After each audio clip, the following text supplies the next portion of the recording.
must never assume that what people say or do in a particular moment is a statement of their permanent desires.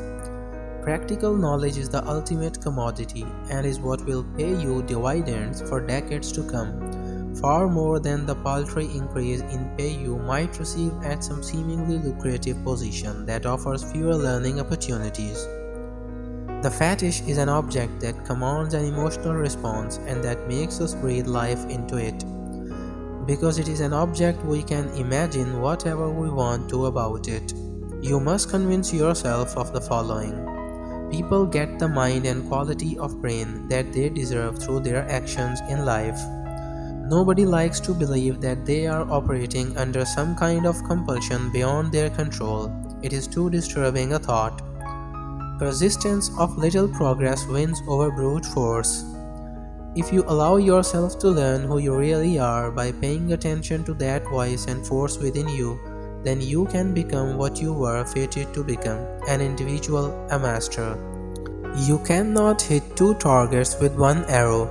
If your thoughts stray, you miss your enemy's heart. Mind and arrow must become one. What people lack in life is not more reality, but illusion, fantasy, play. Subscribe now. Great strategists do not act according to preconceived ideas. They respond to the moment like children. Their minds are always moving and they are always excited and curious. They quickly forget the past. The present is much too interesting. This is so important to the human animal. People will do almost anything to get attention, including committing a crime or attempting suicide.